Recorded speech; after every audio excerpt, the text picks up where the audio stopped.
You know, maybe a big black hole will just swallow us all up one day and that'll be the end of it. Who knows?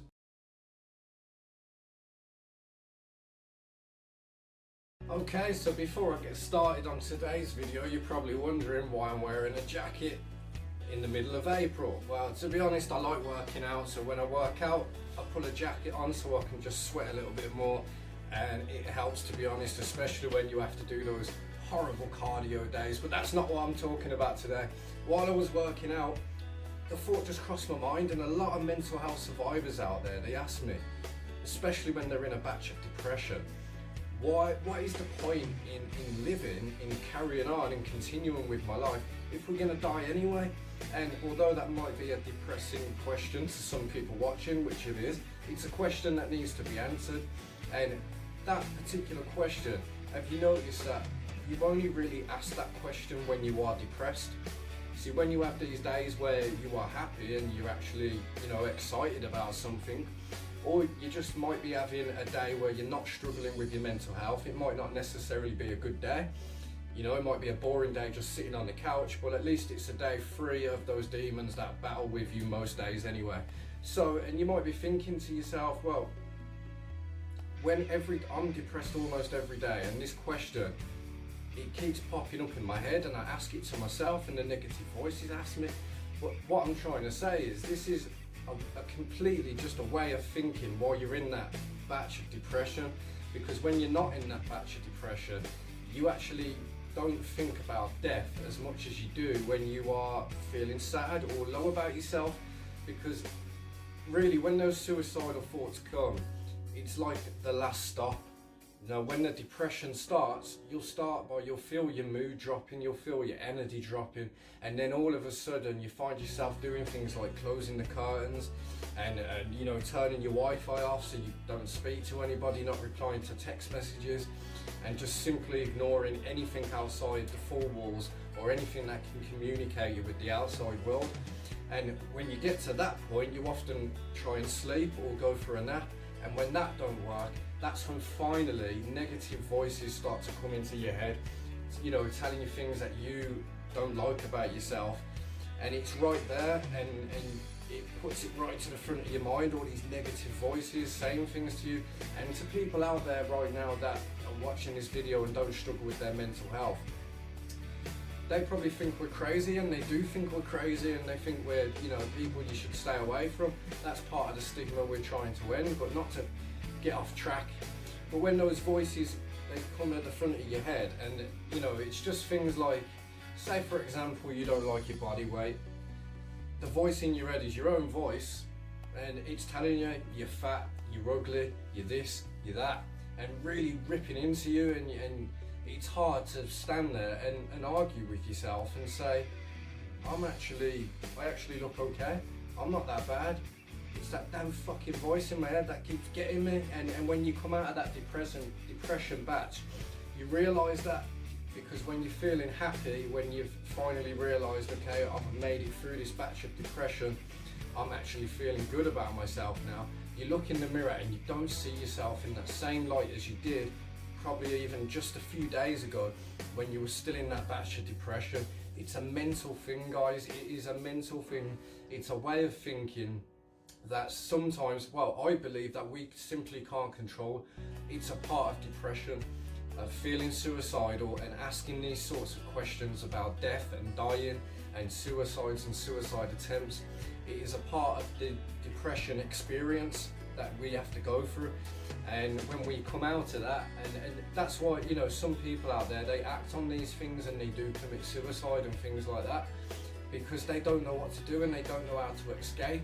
But this is why I do these videos, and this is why people out there try and raise awareness, because if you can just make it through that batch of depression, I can absolutely 100% guarantee you that you will not think in that way when you come out of that batch. Now, people might get confused with what I'm trying to say here, because I'm not trying to tell you that you can be cured from depression and you're going to be absolutely fine. You're still going to feel pretty shitty about yourself. You're still going to feel pretty drained, to be honest, because battling with your mental health is a long, draining battle. It really, really hurts physically and mentally. So when you come out of that batch of depression, and you're sitting on the sofa and you're thinking, well, I'm okay, I'm feeling all right.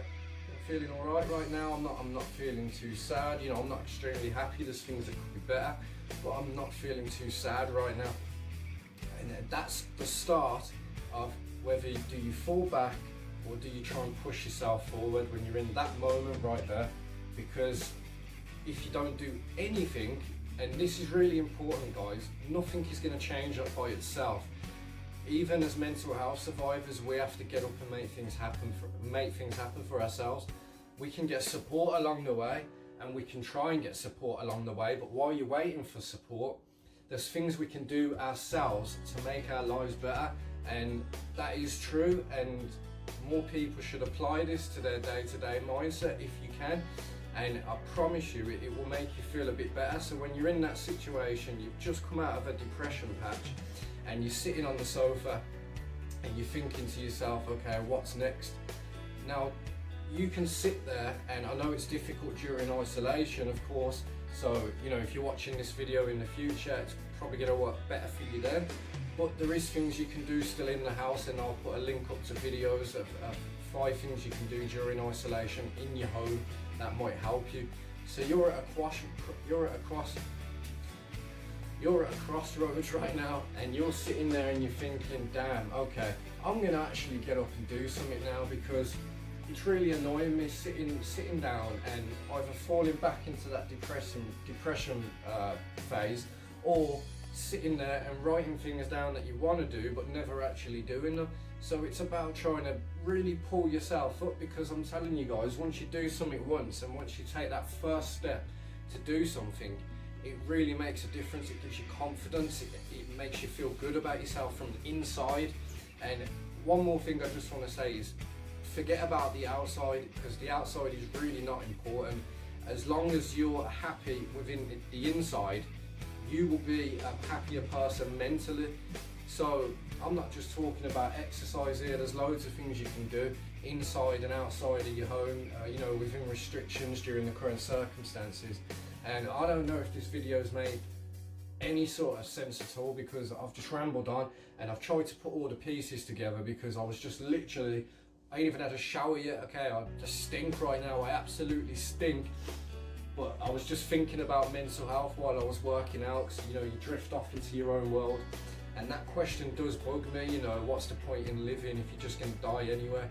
We are going to die, and I hope I've tried to explain, you know, that question. Yes, we are going to die at some point in our lives, but life is about enjoying it, what we have. You know, the cards we're dealt, we've got to enjoy it, and we've got to try and find ways to enjoy it. And if you look at other videos that I've said in the past on the channel, you know, if you try your hardest to you know, more accept your mental health and accept who you are, and accept the fact that you have this side that is really sad, you know, it's really, and you wish you could control it a bit better, and you wish it wasn't so sad, but there is still a happy side to you, and don't let that go, and don't forget that happy side, because you're allowed to laugh, you're allowed to smile, and you're allowed to feel good about it without faking it. And that is a message, that is probably the best advice I can give you.